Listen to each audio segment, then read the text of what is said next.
Welcome back to page 121.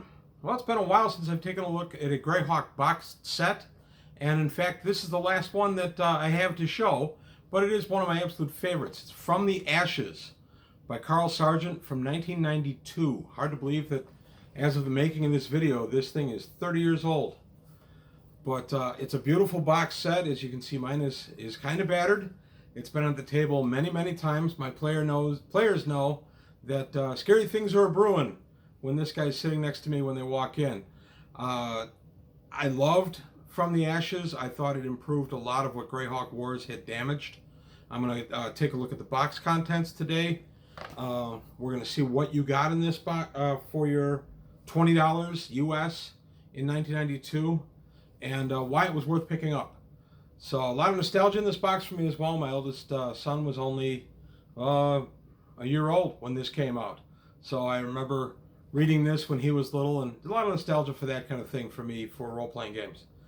But today we're going to take a look at From the Ashes by Carl Sargent from 1992 for Greyhawk on page 121. From the Ashes by the late Carl Sargent. This box set has seen a lot of time on my gaming table, simply because I found a lot of stuff in here very useful. So we're going to go ahead and we're going to take a look at what was in the box and what you got for your $20 in 1992. So we're going to go ahead and move the box out of the way. And the first thing I'll show you will be the fine Greyhawk maps. Very similar to the Darlene map. So there's the first one. Now, the bulk of my campaign takes place on the west side of Greyhawk, although I have run plenty of stuff around here. My wife, in fact, ran a campaign a few years ago right up here in the Bone March. It was a lot of fun.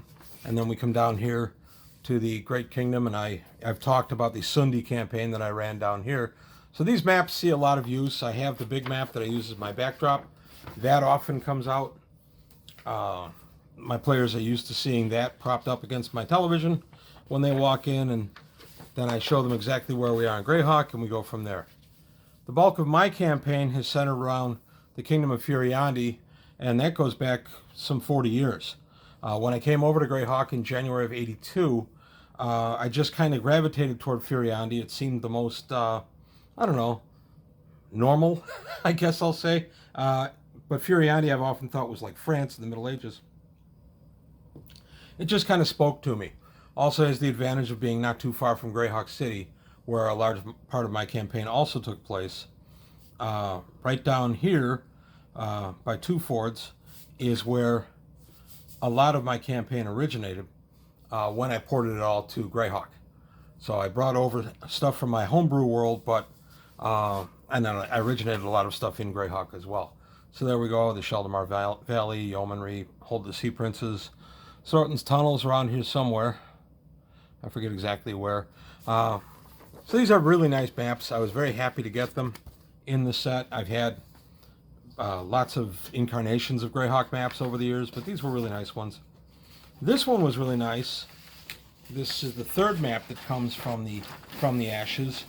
Because a lot of From the Ashes takes place in and around Greyhawk City, we got a nice little detail map of the domain of Greyhawk. Greyhawk post Greyhawk Wars has expanded its reach. There's Greyhawk City there, and this represents pretty much the areas that Greyhawk claims as their own. This map had a pretty big impact on my campaign as well, simply because I went with it as it was presented in the campaign box. Interesting aside on the From the Ashes box, if you read the Gore the Rogue novels from Gary Gygax before the end of the 7th novel, a lot of what happens in Greyhawk Wars is real similar. So what I'm saying is that I think the authors that did Greyhawk Wars, which was years after the last Gore the Rogue was published, I think they intentionally kind of mirrored some of the stuff that Gygax brought out in Gore the Rogue.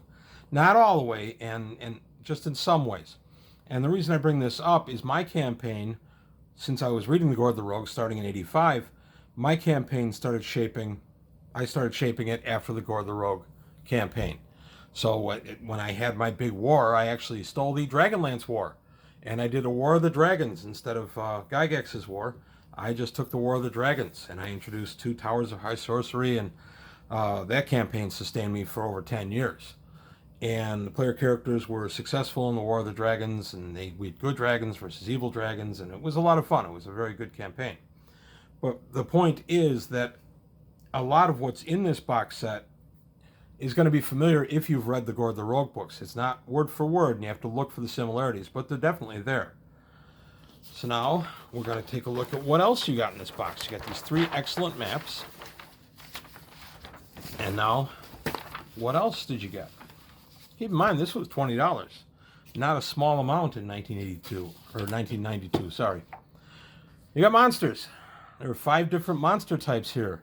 Here we have the Abyss Bat. I was really excited to get the Abyss Bat that had been mentioned in a few things. So here we have basically a demon bat. We have the Animus, big thing in From the Ashes. The Malachite throne of Ivid V, he's busy making animuses or animi of all his generals and loyal troops and courtiers. And this tells us what they are and what they do. Animus have definitely been part of my Greyhawk campaign. Thassalos. These are kind of constructs, kind of golem-like creatures created by the Bone Priests of Ayuz. Lots about Ayuz in this box set. Again, kind of mirroring the books, the Gygax books. Luzels. I first encountered Luzels in the second Gord the Rogue novel. I had no idea what they were. Well, it turns out they're an orc-baboon cross. It's a crossbreed. Pretty interesting. Arboreal orcs. I have used these in my campaign since that Gord the Rogue book, which was published in late 85, I believe. I adapted my own Luzels, and then this was actually very similar to what I had adapted. And of course we come Darrow.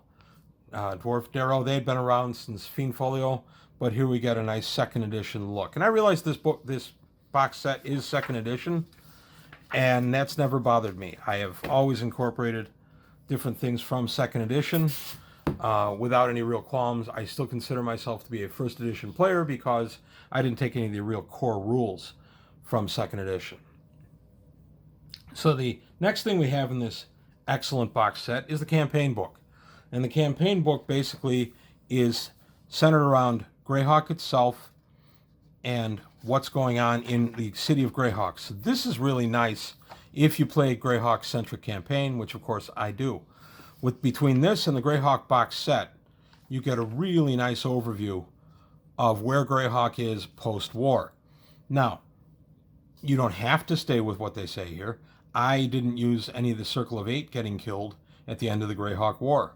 Otto and Tensor get killed at the end of the war, and Rary has turned traitor and everything. Now, I kept the Rary turning traitor because I like that idea, and running off to the Bright Desert, raising up a scorpion folk and things like that. That's actually a very active part of my campaign, and I like that. I got a lot of it out of here, but I never did kill off the Circle of Eight.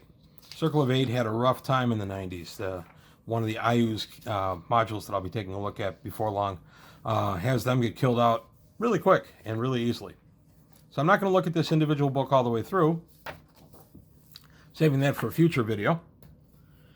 This is just a box content look today. Okay, Atlas of the Flanus. This is the post-war Atlas. What happened to some of the countries? What happened to some of the population centers? Shieldlands take it particularly hard in this book. Here's a nice little post-war Flanus map, which I really appreciated because as you're reading the Atlas of the Flanus, you have this as a nice reference. As you can see, the Shieldlands are pretty much gone. The Horn Society took it on the chin during the Greyhawk Wars, courtesy of Ayuz. So did the Bandit Kingdoms. Ayuz expanded his reach greatly in this direct area. Again, that's not something I had happen in my Greyhawk campaign. My Bandit Kingdom stayed clean. There was some Ayuz incursion, and there always has been. But as far as him actually taking off over any of the cities of the Bandit Kingdoms, no, I let those stay. The Shieldlands, however, I did have get overrun, and I did several games where Furiandi was helping out the nobles of the Shieldlands, and the Shieldlands were suspiciously rejecting the help, and it made for some really good role-playing. So here we go. This is the history of the Flanus. We start with the early history and the rise of Ayuz, and then the war. and then the Great Kingdom Awakens. We get the Greyhawk Wars, the Great Kingdom Awakens, and then the final act. So it's a quick summation of what happened to the war, during the war, and then we get a good look at the various lands of the Flayness. Again, not going to spend too much time on this particular book in this video because I plan on going through it at some detail in a future video. So I like this as a reference.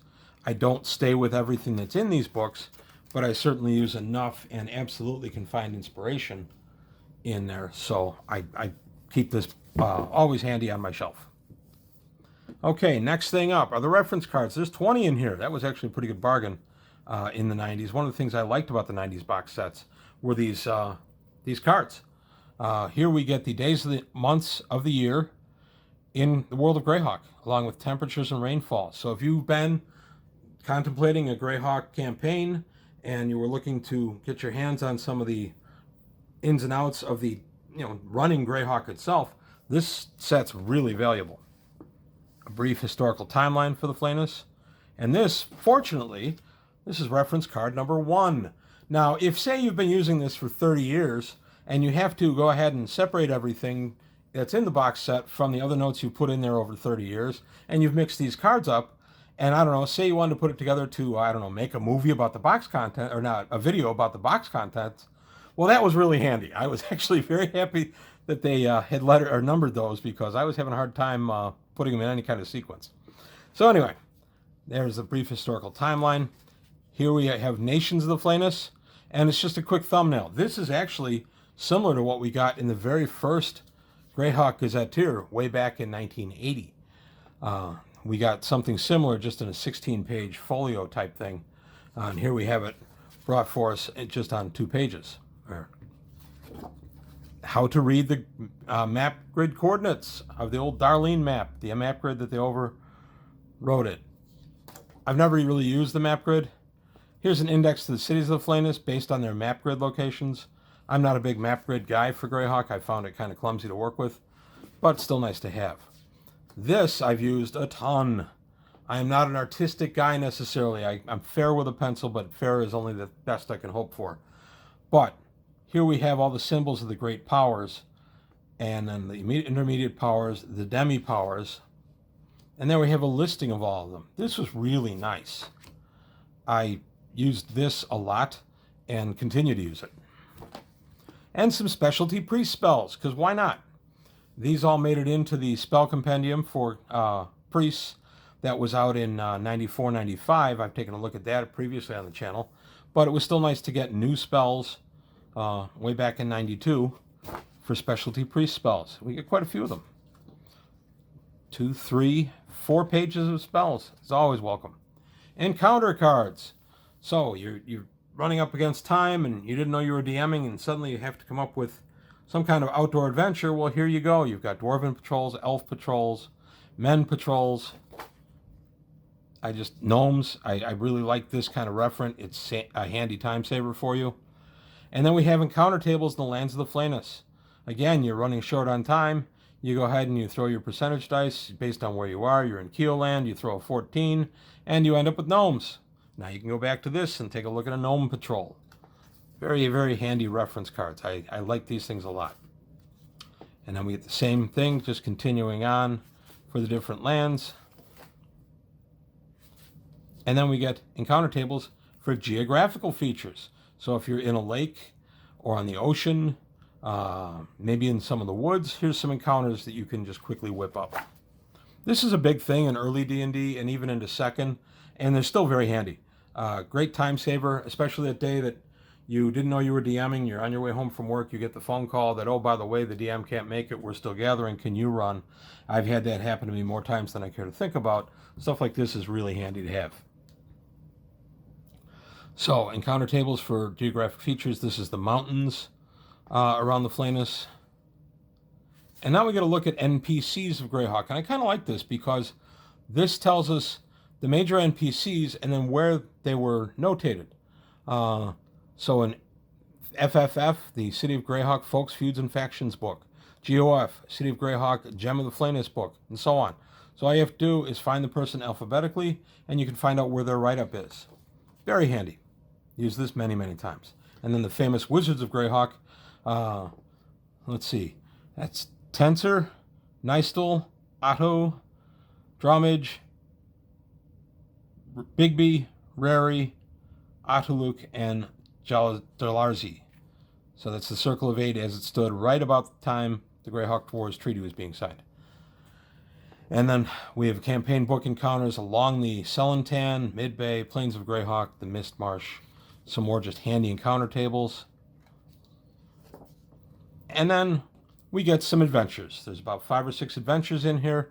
I love the name of this one, Tomorrow Belongs to Me. That's just a really cool one. This takes place in the gnarly forest. And you can change it however you want, but it's a total party levels as any in this one. It's a pretty nice little adventure. The Beckoner in the Dark. This is an average of 6th. I've used this one. Actually, it's a fun little short dungeon crawl. Slavers by Midnight, if you're into the Slavers campaign books. And at some point or another, I've had the Slavers pop up in my campaign off and on since the early 80s. They're a never-ending problem for the Lords of the Flayness. Now we have the Dark Heart of Oak. I remember this being a really fun one. I liked this one. I ran a 2-parter out of this one page of 2 pages. Honest Bandits for 3rd level creatures, parties, and then Brainstorm. And if you look, it looks like a brain. Uh-oh. So there you have the adventures. And then the last thing in the book, I still love thumbing through these, the 1992 Fall-Winter Catalog from TSR. I always love getting these in the books. I obviously have held on to them. I keep them in their original publication, but you get to see what was out back in 92, what was coming out, and why you'd get excited about it. There's some fun stuff. I miss TSR being like this, or I miss TSR first off, but I miss it being like this for me. Gamma World, the Mutant Master, and Gamma Knights, both of those did come out with different artwork on the cover, but that's interesting. And then last but not least in the box for your $22 is the customer response card. You want to tell TSR exactly what you thought, you can go ahead and do this and throw your postage on there and send it off. You send it now, you'll probably get it back undeliverable because, you know, TSR's been out of business for over 20 years. So that's all I've got to say today about the From the Ashes set. Again, this was written by Carl Sargent in 1992. Unfortunately, Carl Sargent passed away a couple of years ago. I thought he was one of the best writers. Once D&D had kind of gone past Gygax, I really thought Carl Sargent's work stood head and shoulders above most of the rest. He brought us a couple other excellent modules that were out about this time. And at the time, I like to think it was the Greyhawk Renaissance. From the very late 80s through about the late 90s. We had a lot of stuff come out for Greyhawk, some of it quite excellent, and I rolled a bunch of it into my campaign simply because I've never been bound by, you know, the Gygax only Greyhawk. I've always introduced anything from Greyhawk, up to and including, oh, it's 3rd edition, oh my goodness. I bought a bunch of 3rd edition books on closeouts as that was dying out in 07, 08, and 09. I grabbed a bunch of those books for a song, but since the default setting for 3rd edition was Greyhawk, that actually had a ton of Greyhawk stuff in it, 3rd edition. So the core rule books, the Deities and Demigods, Cyclopedia, the Trial of the Underdark, all kinds of books, and that was all Greyhawk default stuff. So if you were poo-pooing your 3rd edition for lore, it's phenomenal. It's all Greyhawk. So, but this is for 2nd edition, and From the Ashes, I hope you guys like to look at this box set. I will take a look at the books that were inside the set in a future video. And this, as I said, this is the last of the Greyhawk boxed sets that I have to show. I've still got a ton of modules and such, but this is the last of the box sets. So thanks for watching. I hope you liked what you heard and saw. If you did, please like and subscribe. I'm always pushing for subscribers, you know that. I have a Patreon if you're interested in, you know, helping to support the channel, help me improve and grow the channel a little bit. You know, the Patreon is there. If you can help out, fantastic. But that's all I've got today from page 121. I hope you liked the video, and I'll see you next time.